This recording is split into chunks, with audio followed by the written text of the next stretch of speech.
Geraint, how did you find carnivore? So I've been doing keto carnivore since 2020. My life took a heck of a turn in 2020 for the better. I was obese, very physically unwell. I had arthritis, terrible plantar fasciitis in my feet, lots of problems with my hands. I'd wake up in the night and my hands would be like claws clamped shut, and I'd have to sort of almost snap my fingers open in the mornings.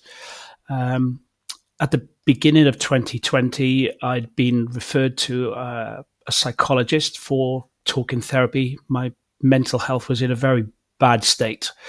Terrible anxiety, depression. So I'd started seeing the psychologist at the beginning of 2020. Was having that, talking therapy, going through a lot of hard sessions, working out how to get me from where I was. And around about, I would say probably 4-5 months into that talking therapy, I was starting to see that I actually had hope. I could start to see that there was a reason to live. And as part of that, I'd started, I'd been listening, I'd discovered podcasts, and I was an avid podcast listener. And with podcasts, you listen to one podcast and you hear the name of somebody, or you'll hear the description of a book or something, and it takes you down these rabbit holes of people to listen to. Ivor Cummins, the Fat Emperor, was somebody that I started listening to. Obviously, 2020 was obviously the COVID lockdowns and all the rest of it. So there was a dissident part of my brain was starting to seek alternative information. Another person that was key, I think, in the early part of my journey was Ali Houston. I can't think of what his name of his podcast was now, because I know it's changed and he's gone on to do different things. But there was a lot of people that I was listening to. I remember listening to Tro Kalayjian, Dr. Tro, being interviewed by Ali Houston. So I was starting to listen to these things. I was going out, trying to be more physically active, mainly to get out of the house during lockdown. We, unlike you, we were allowed to go out walking in the fresh air and the sunshine during the lockdown. So I was doing a lot of walking. And then about October 2020, me and my wife we were going away for a weekend, and we were listening to an interview with Dr. Bill Schindler, who was talking about, this ancestral way of living. And I remember saying to my wife, shall we do this? Let's take control of our lives. Let's try something different. And it was from that point on, really, me and my wife, but, me decided I wanted to be in control of my own health. What I put in my mouth was my decision. What medical advice I took was my decision. It wasn't up to anybody else what decisions I took about my health. And it started from there, really. I remember we went home. We emptied out the cupboards of pasta and rice. From that moment on, we got rid of the bread. I was a bread monster. I could eat 10 or 12 slices of bread a day easily. Whether it's toast in the morning with peanut butter and jam, sandwiches that you take to work, bread with your dinner to, it comes from my background, my upbringing, I think, as well. So coming from working class background in South Wales, every meal you had was with bread because it filled you up. So yeah, there was a hangover from that. So yeah, from late October 2020, that's when I started, and it was keto that I started. I hadn't really encountered carnivore at that stage. I would, by the coming into 2022, that's when I started to sort of pay more attention to the carnivore diet. And I was thinking, wow, this sounds strange, not eating any vegetables and, just eating meat.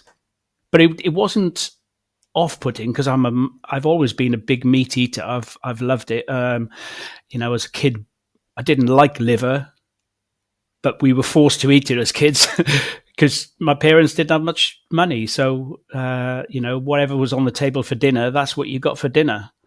So I was and hearts. I loved hearts. I've always loved lamb hearts because my mum would make them. She'd stuff them and braise them. I've always enjoyed that awful. So the carnivore diet, although strange, it wasn't completely alien. And I started to just basically get rid of vegetables out of my diet. I haven't, sort of, I guess I've been carnivore 2.5 years. I haven't completely got rid of like vegetables out of my diet. There'll be the occasional, I might eat some kimchi or I might eat some sauerkraut.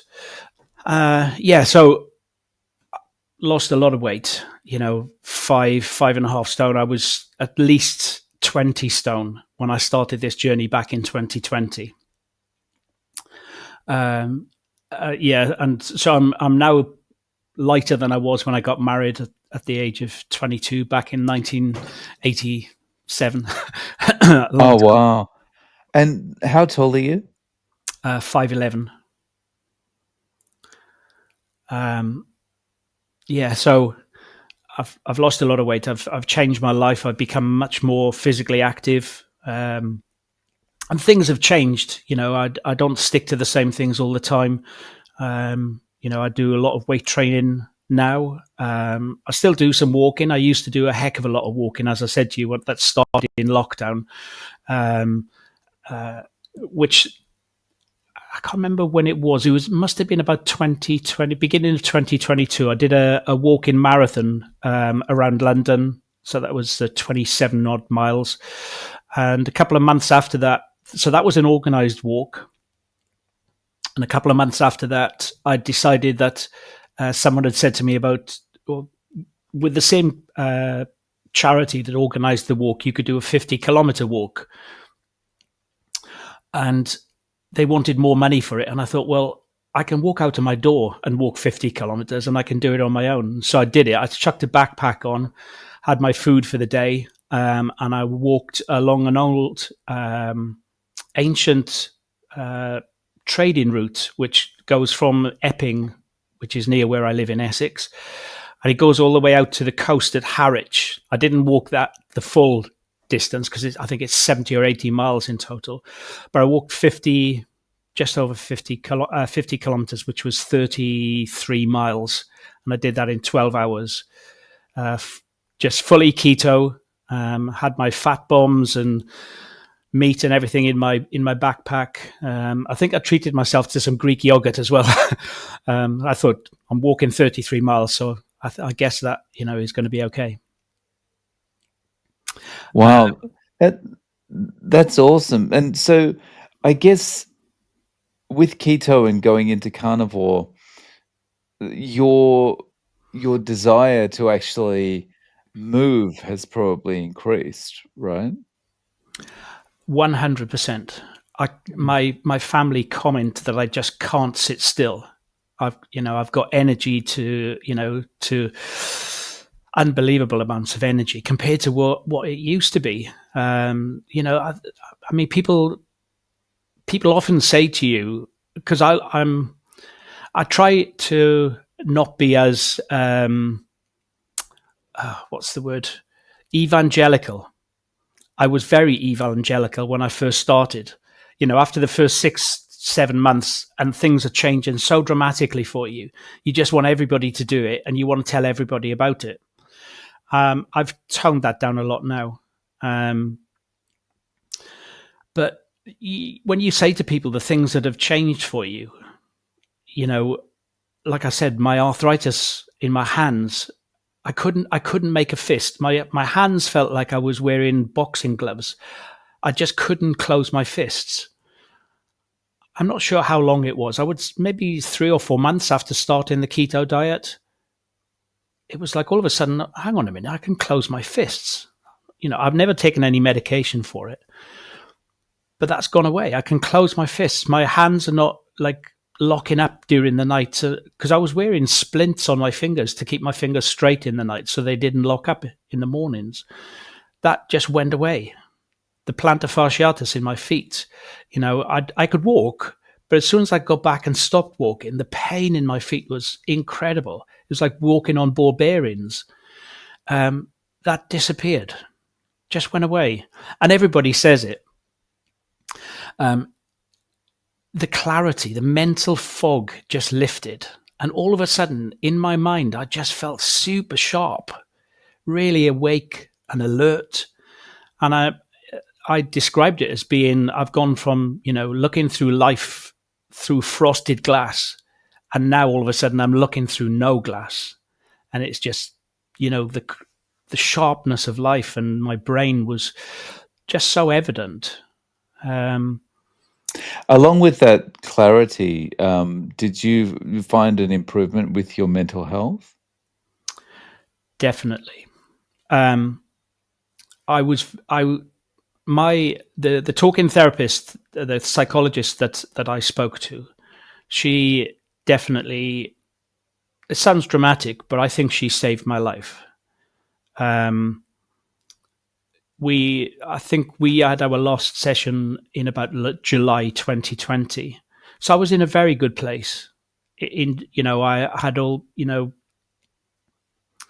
she described me in July 2020. We were having our final session, and we were just reviewing the months that we'd spent talking to each other once a week. And she said, when I first met you,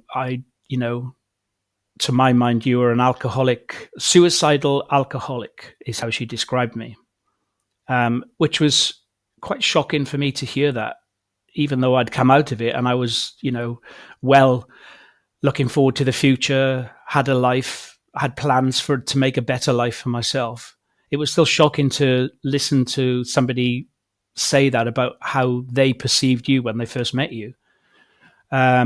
So my mental health was in a good place. We'd obviously done a lot of talking. I'd done a lot of soul searching and exposing these things which had caused so much pain and what had led to my mental health being so bad.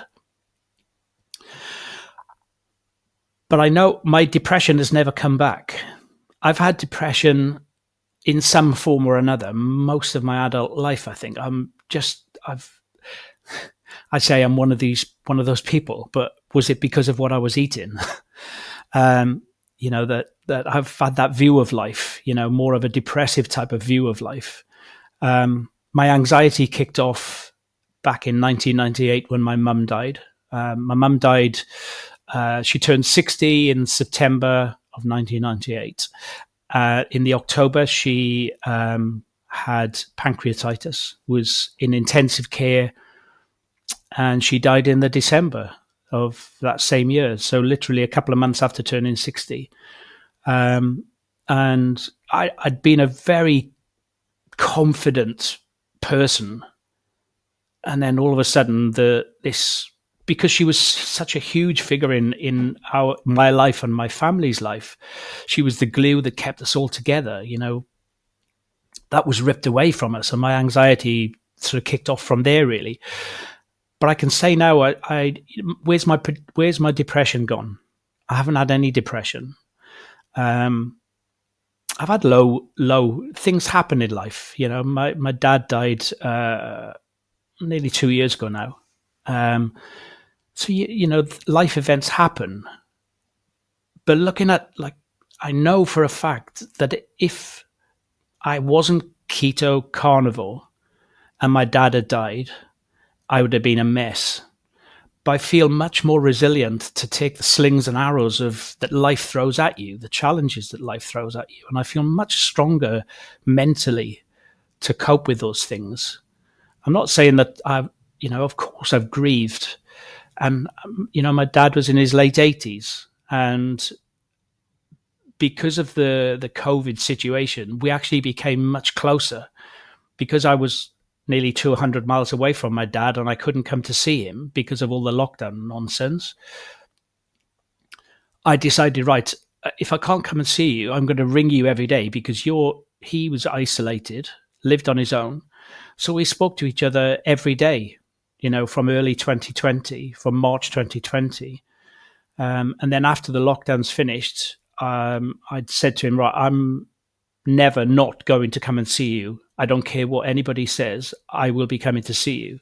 So me and my wife, my wife's mum lives not too far from where my dad lives in South Wales.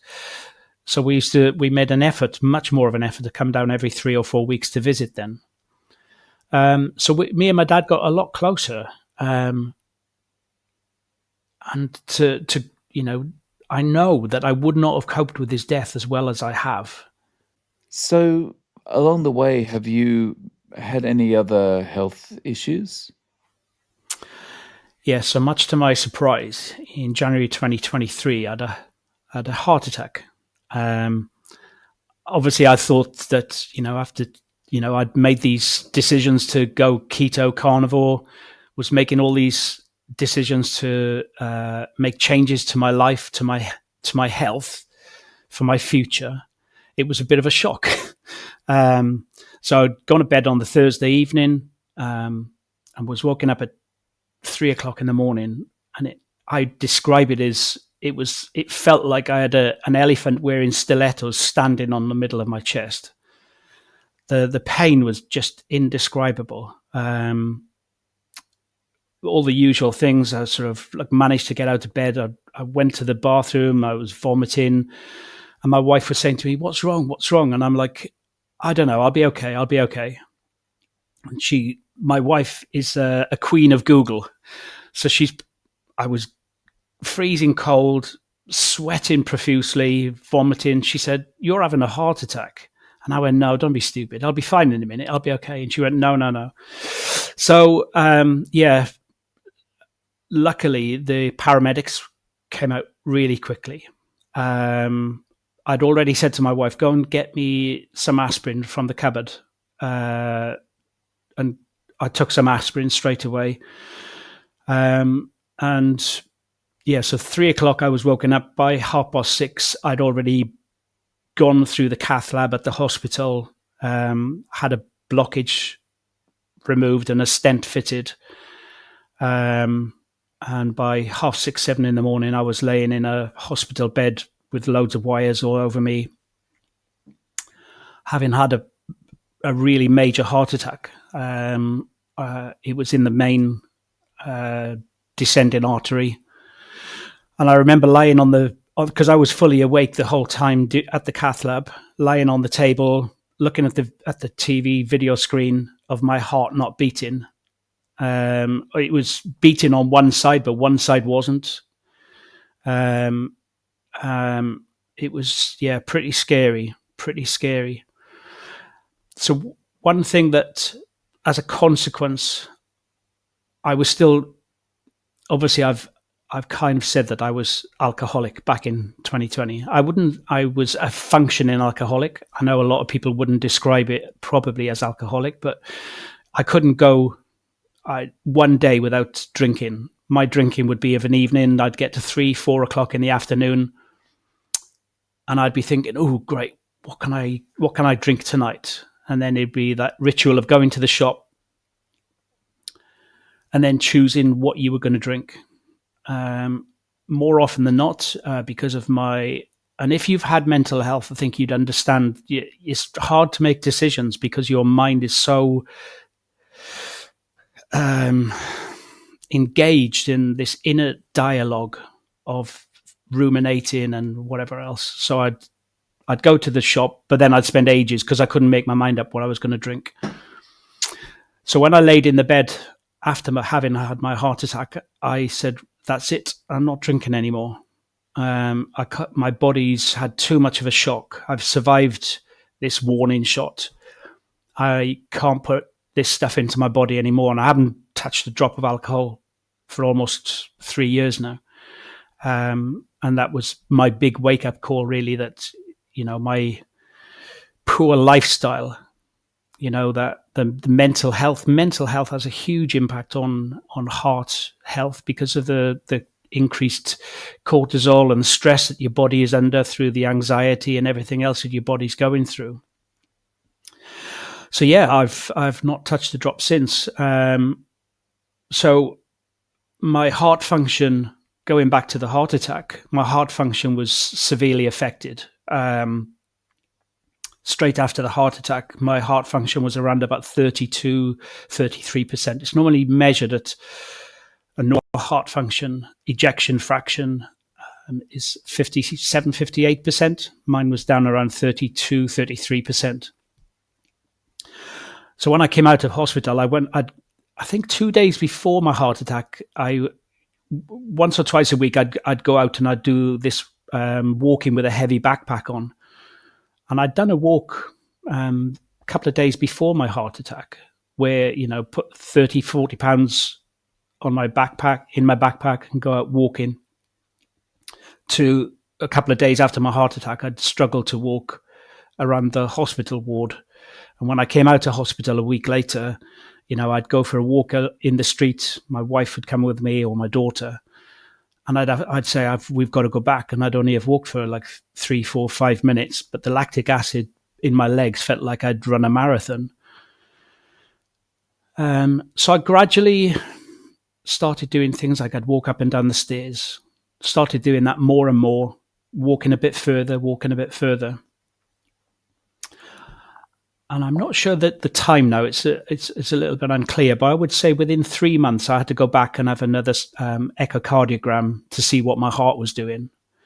And the nurse, when I went to get the results a couple of weeks later, I remember sitting at the desk and the nurse sort of like has looked at the piece of paper and looked at me and smiled, and she's gone, "Your heart function is back to normal.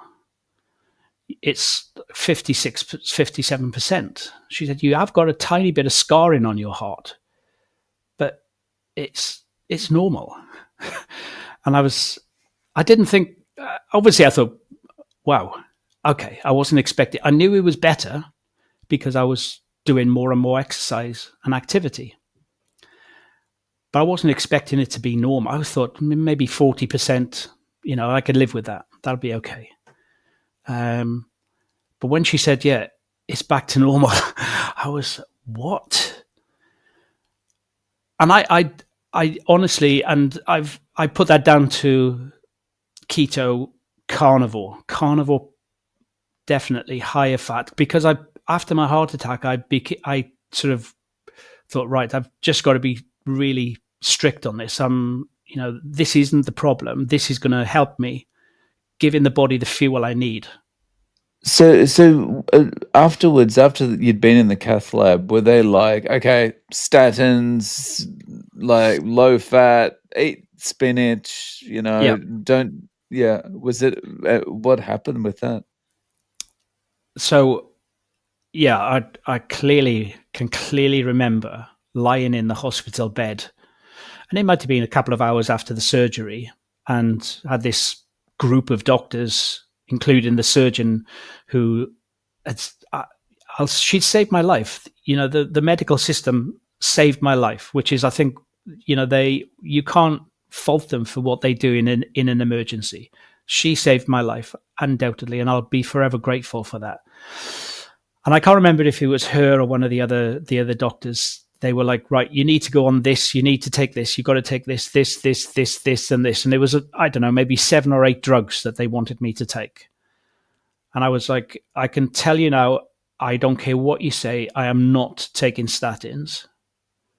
And okay, tell me about this drug. Why do you want me to take this drug? And they were like, God, it was something to do with the RAS system, renin-angiotensin system, to do with the kidneys and, sodium release and all that kind of stuff. And I said, well, why would I need to take that? I'm on a low carbohydrate ketogenic diet.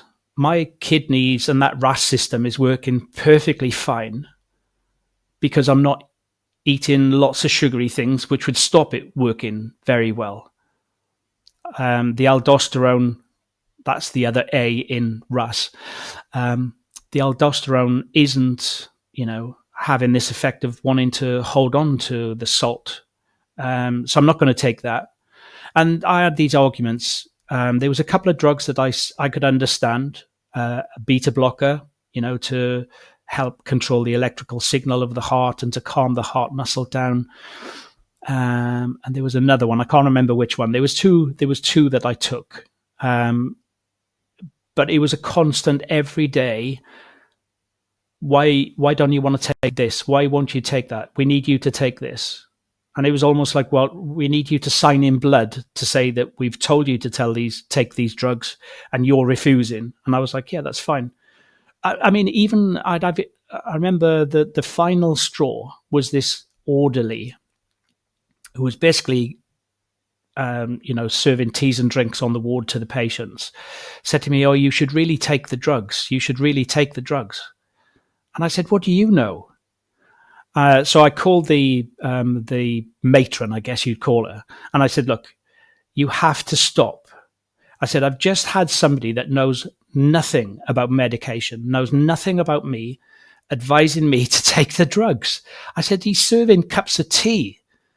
I said, you have He was giving me sandwiches before and now he's...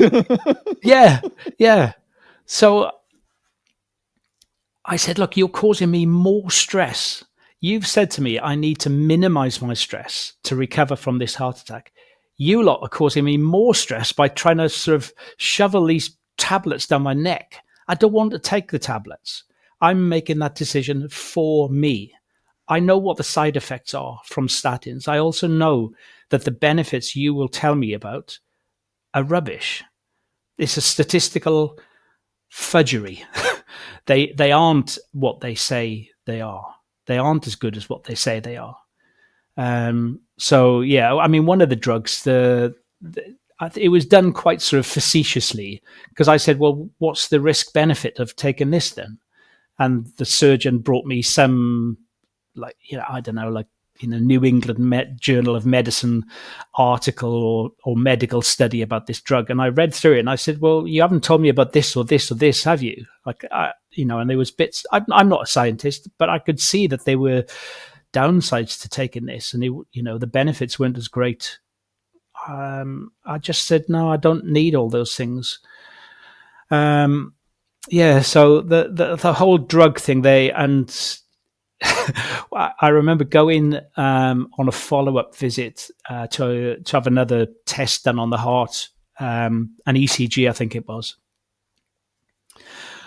So I sat in the room with the nurse at the cardiac clinic, and she said, oh, the echocardiogram's absolutely fine. It's all good. No problems.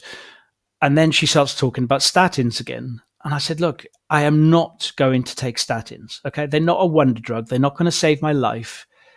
And I think by that stage, I knew that the studies, because I'd looked at work, I'd read a book by Dr. Malcolm Kendrick called The Clot Thickens. I'd read Dr. Asim Malhotra's book, A Statin-Free Life. So I said, look, the most this drug is going to do for me is give me an extra 3 or 4 days of life after I've taken it for 5 years. But God knows what side effects that would have had and detrimental effects on my health, like, cutting off the production of coenzyme Q10 and all of these things. And then she said, well, you need to eat more oily fish and you need to eat, all these heart healthy things. And I'm like, no, I don't. I said, I'm eating a keto carnivore lifestyle. I'm eating high fat, high animal protein or, medium amounts of protein. And I sat and I thought to myself, no disrespect to this woman, and I'm not fat shaming because I've been there. But this lady clearly didn't take care of what she ate and was very, very overweight. And I thought to myself, how can you give me dietary advice to improve my health? And clearly, if that was the case, if you believed so strongly in what you were saying, why are you not healthy? You Yeah, wouldn't take advice from a personal trainer who was overweight, right? no, no, no, definitely not. Um, and yeah, so in the UK, after you've had a heart attack, you generally will go. You'll be advised to go to cardiac rehab sessions, which are guided exercise sessions with medical staff. So I did that, and within pretty short order, I had to stop the beta blockers because my heart rate was going too low. It was going down to like 40 beats a minute. I was at the time I was wearing a Fitbit, obviously because I was wanted to know what was going on.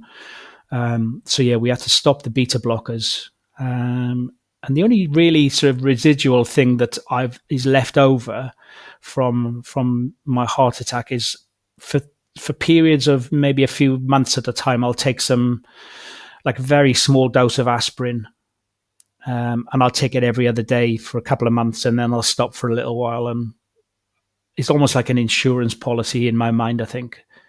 But yeah, I don't take any other medications. Right. Was there ever a point just after you had the heart attack that you were kind of thinking to yourself, is this anything to do with the high fat diet that I've been on? No, no, I never had any doubts or concerns that the high fat, had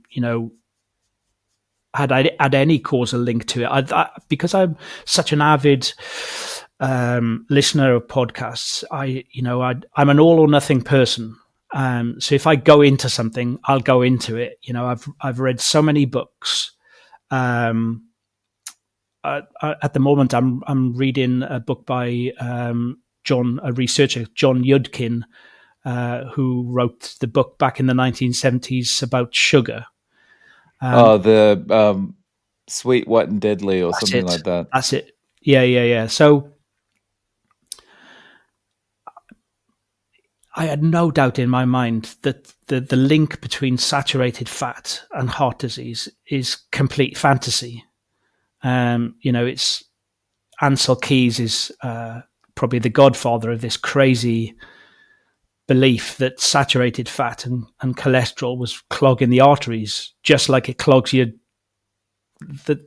drains in the sink when you pour it down in the kitchen. There's no biochemical mechanism by which that happens. As I understand it, as a layperson, as I understand it, that doesn't happen, can't happen. And funnily enough, I listened to an interview with Dr. Malcolm Kendrick yesterday.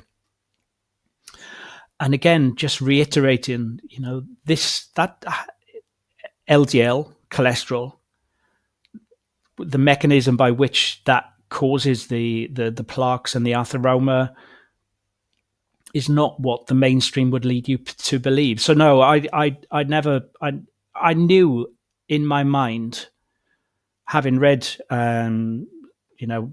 Kendrick's book, that the stress, I had a very stressful job. Oh, I say I had a stressful job. Was it just me? The job was okay. It was just me. I was very stressed, very anxious. I'd had a major trauma in our family life. We lost my daughter's little boy died when he was 15 months old, and that was like just a grenade going off in our lives. Poor eating habits, drinking a lot of alcohol to cope with my mental torment, self-medicating, all of those things. That's what caused my heart attack. 20 or 30 years of, poor lifestyle choices, high stress levels, mental health, alcoholism. That's what caused my heart attack, not the keto diet. I think the keto diet saved my life, because if I hadn't been following that ketogenic lifestyle, if I hadn't been as fit and as strong as I was, I'd have died. Yeah. Yeah. Some of the things you mentioned, in your story reminds me a lot of my situation as well, like function alcoholic. And when you talk about the stress in your job and what's the stress actually me kind of thing, I'm thinking, yeah, huh, that sounds like the story of my life as well, a little bit. Yeah, Um, we I rem- we we do so much to damage ourselves, and then 6 months on a new way of eating, and suddenly the doctors would be like, "Yeah, it's the fat." yeah, yeah, exactly. And saying about that, was it the job? The job was stressful. I was you know up until 2017, 2018, I was general manager of a leisure centre. Very stressful job, lots of hours, lots of responsibility. But I remember my psychologist had recommended this book to me called The Happiness Trap, by a guy called Russ Harris. And it's about a particular type of cognitive behavioral therapy called acceptance. Um, yeah. Oh, God, I can't think of the name of it now. But it's acceptance therapy. And a large part of acceptance and commitment therapy. And a large part of this therapy is that there's like different facets to it. And one of those facets is mindfulness, and realizing, a bit like the 12-step program, I guess, that there's more to life than just you. You aren't the center of the universe. There's something bigger than you. So I read the book, and I got into mindfulness and meditation. And I remember reading a book by meditation teacher called John Kabat-Zinn, called "Wherever You Go, There You Are." And I think that sums up what we've just said. Yes, the job was stressful, but me mentally, wasn't in a place to cope with it. I wasn't coping with it because probably because of the, lots of things, but probably because of all the carbohydrates I was eating and all the sugar. And Yeah, I mean, we're constantly shoveling so much garbage down our throats. yeah, totally. Totally. And all of these, I think I've tried every diet that there's ever been during my life. Uh, in the UK, there was a Rosemary Conley diet, which was like almost zero fat, and you're making these crazy, I can remember making these like bean casseroles and, eating courgettes. Or I tried the cabbage diet, which was a diet that was given to I think it was given to like heart patients to get them to lose weight before they could have open heart surgery. So you'd just basically eating boiled cabbage every day. And I remember the house smelt of boiled cabbage and the resultant smell of my gases, and it was just horrific. Yeah, you know. Um, I've tried Weight Watchers, Slimming World, everything, and Yeah. I've had success at losing weight, but within months, like, whenever you listen to people's stories of their journeys into this keto carnivore lifestyle, they'll have tried different things, but hunger always wins. I can't remember who said that, but I can't claim that one. But hunger always wins. So you go back to that way of eating, and then you end up bigger and heavier. Um, because you've just decimated your metabolic rate by doing these Mm. low calorie diets. Yeah. You're constantly shocking your body going, "Okay, we're not eating properly again for another 6 months." And then, when you do have that one meal that's kind of a normal meal, your body goes, "Oh, I remember this. Okay, load up now, Yeah, buddy." yeah, yeah. Um, I did.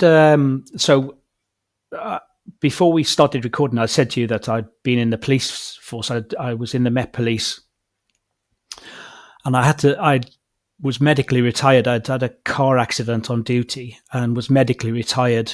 And I ended up going into the leisure industry. I went to a rehabilitation centre at this hospital in North London, and I was thinking, I knew I was going to be medically retired, but I was the surgeons didn't want to operate on my spine because I was only in my early 30s at the time, and they were like, we could do more damage. You could have more problems afterwards because of the scar tissue than. So they sent me to this rehab clinic. And while I was there, I was thinking, what am I going to do with my life? I was set to do, 30 years in the police force, was studying my sergeant's exams, and my life was torn apart. What am I going to do? What am I going to do? And I thought, right, I could be a personal trainer, because I was being we were being looked after by personal trainers, medical staff. And I thought maybe I could do that. So I ended up doing a personal training diploma, which then led me into the leisure industry. And I remember when we did the nutrition aspect of the personal training diploma, talking about like what happens when you go on a low calorie diet. And I think this lipoprotein lipase is this enzyme which helps to shuttle fat in and out of cells. And that can be really elevated and stay elevated. It becomes more efficient when you go on a lower calorie diet, and it becomes more elevated and more efficient. So when you then go back to eating normally, this enzyme is still working really, really well. And your body is like just very, very good at storing fat, because it's like, well, we've just gone through a famine, so we need to make sure there's loads of fat in the body just in case there's another famine. So there's no surprises. Like when you go on a low calorie diet, when you go back to eating normally, you're going to put weight on and more, because your body is trying to protect you. So that, I've done that, been there, seen it, got the t-shirt. Right. So just on this point, how is your back now? But there's two areas that I have problems with. So the area between my shoulder blades, the thoracic spine, is knackered. It's not that flexible. It's a bit like I'd say it's a bit like a wrecking bar, like a steel rod.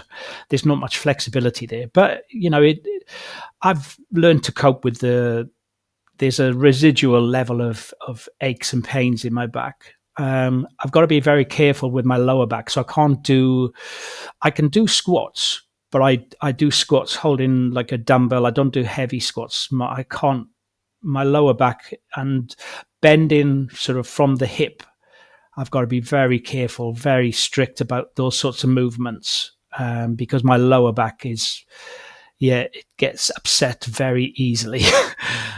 So like if I was doing a back exercise, say I was doing some dumbbell rows for my back muscles, I do that supported on a bench.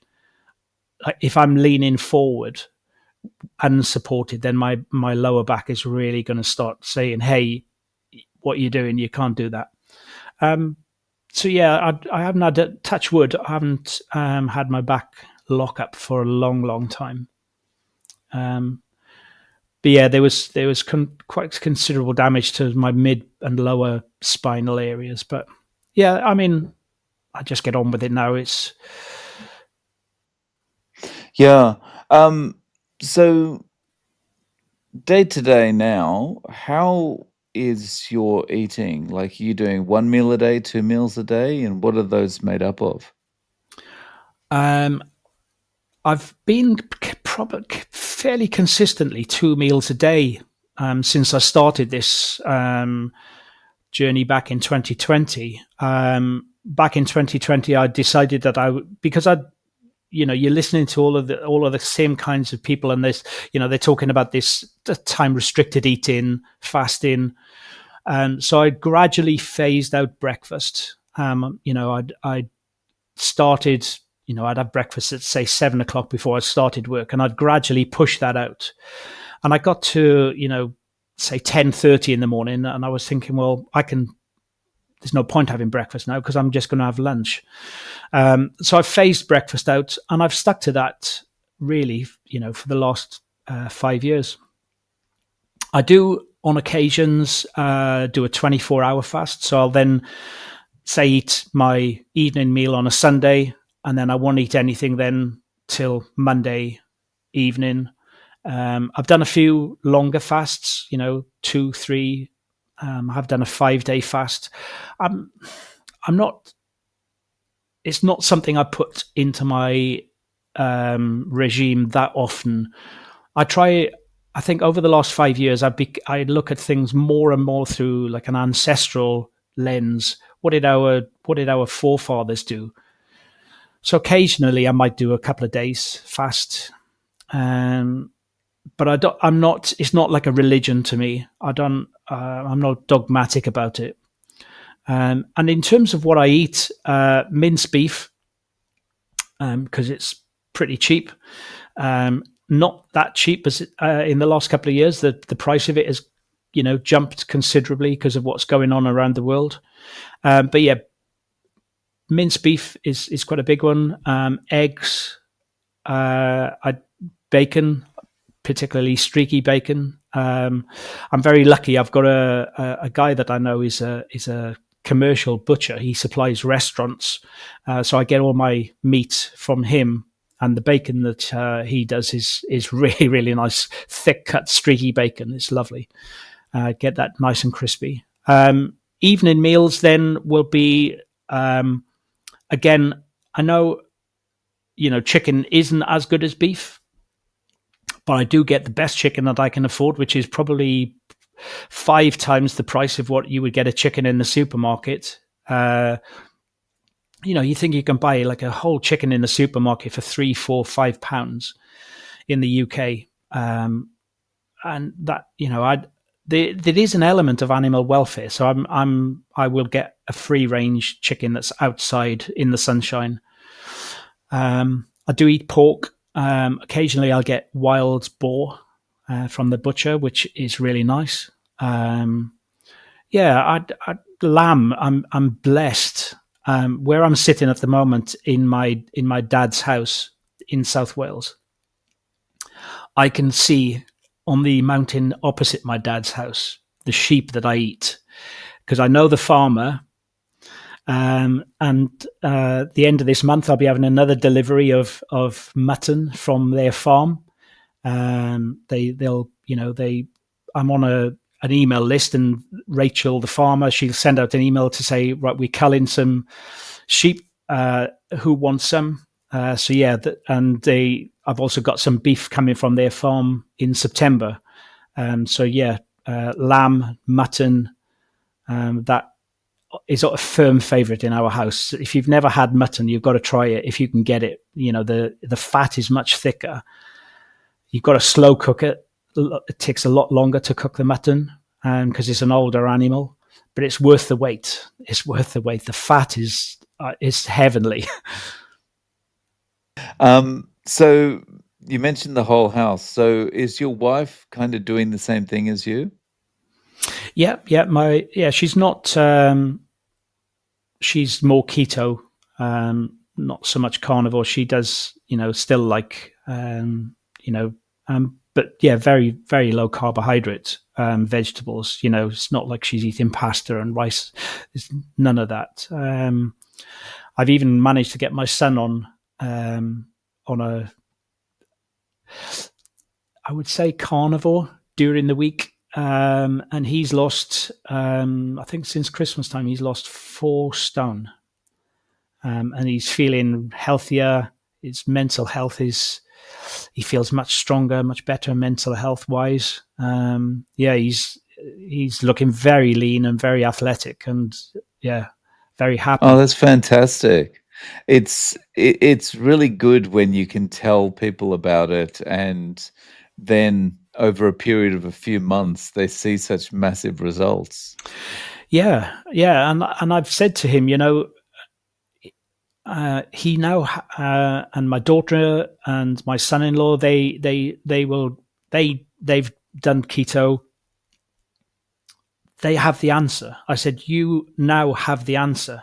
If like life runs away with you and you put weight on and you're not happy with your life, you know the answer. It's really easy. or it's simple. It's not easy because it's not easy to give up these addictive foods.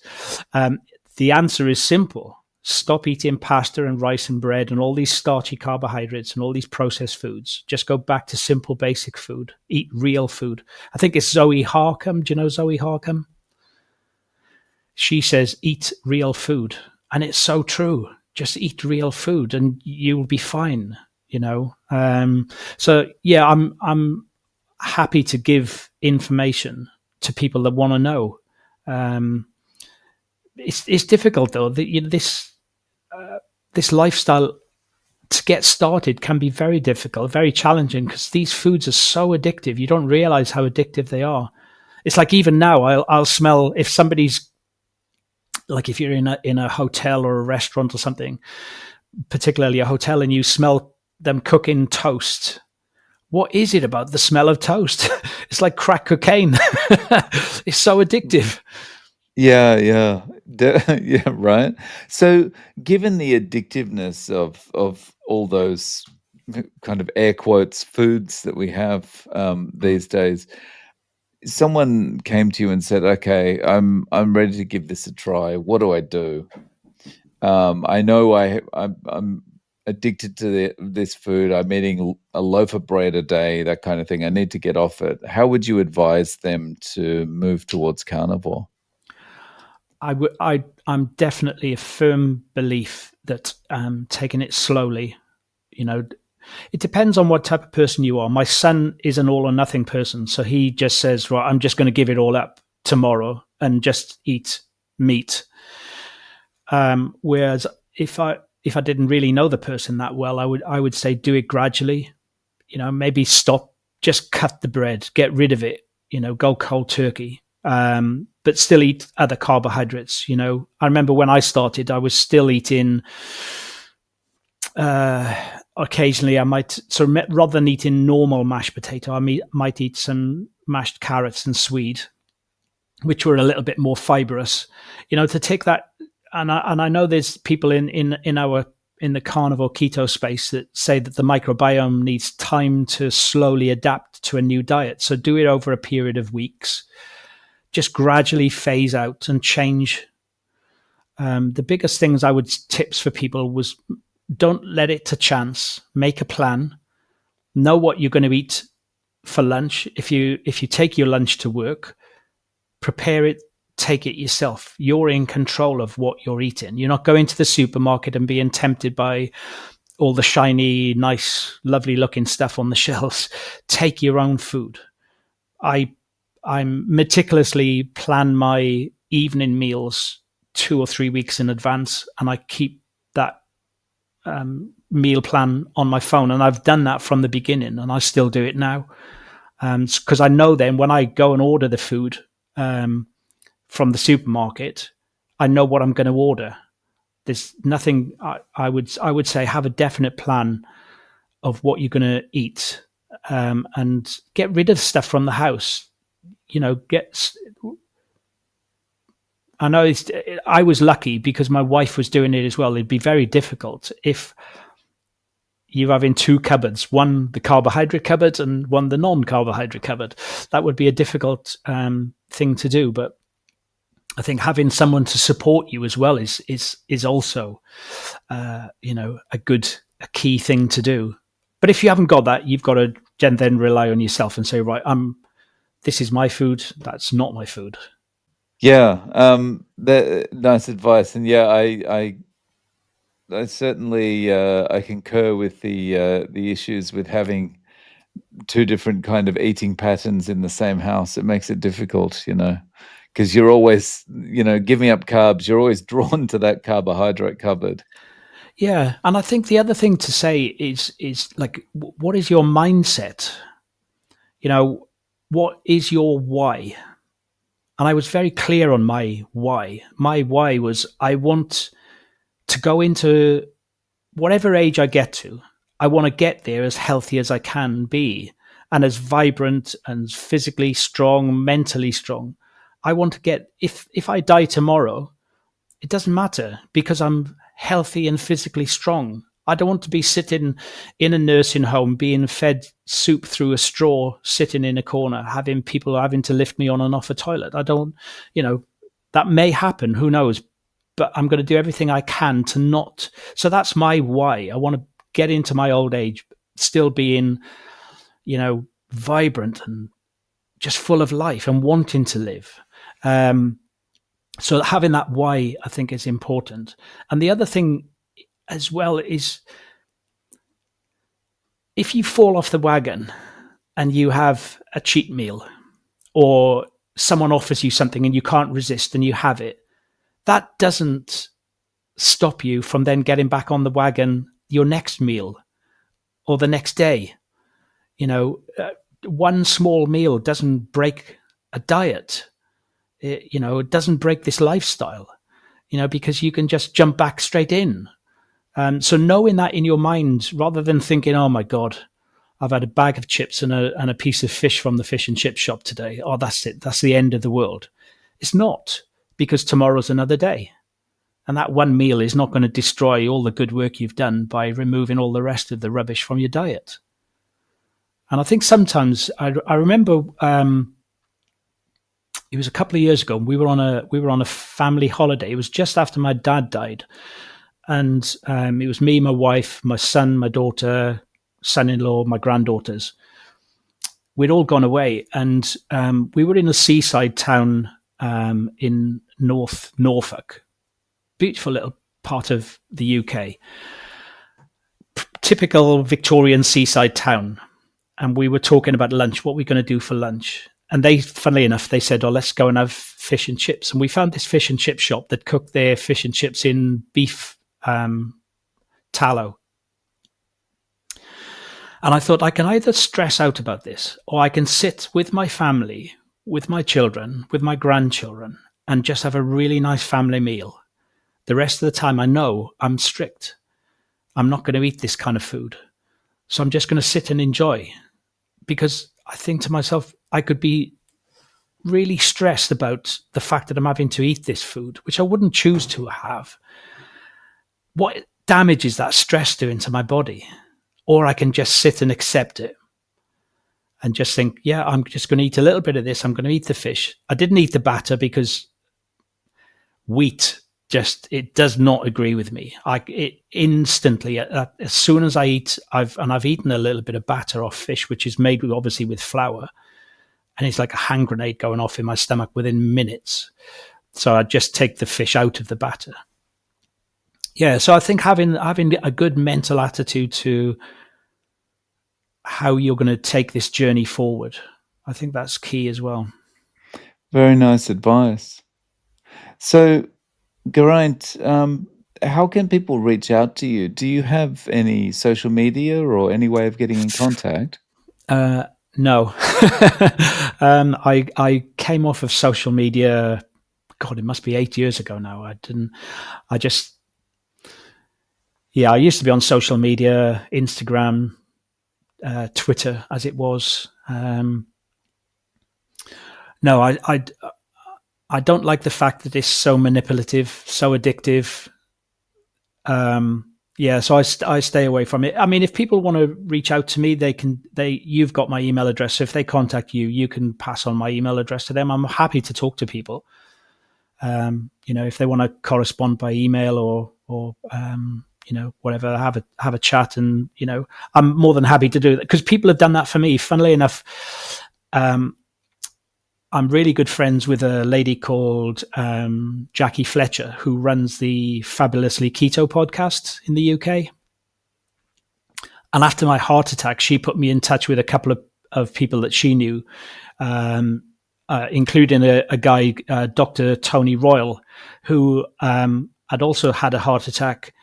And my conversations with him were enlightening, and they put my mind at rest, because he, like me, was ketogenic.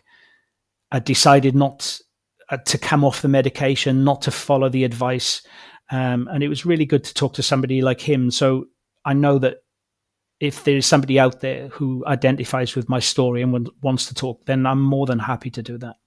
But yeah, if they reach out to you, email you, then I can say, yeah, give them my telephone number, give them my email address. That's fine.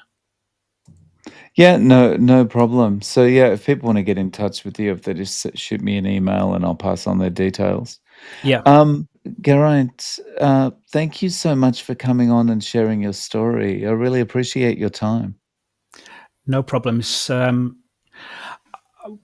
What I'd like to say is that during my journey as keto carnivore, I've used listening to people's stories about their successes and the troubles and tribulations to boost my own journey. So that's why I wanted to do it, was, just to share my story even if just one person listens to this and thinks, right, I'm going to do it, I'm going for it, then I'll be happy, because it's changed my life.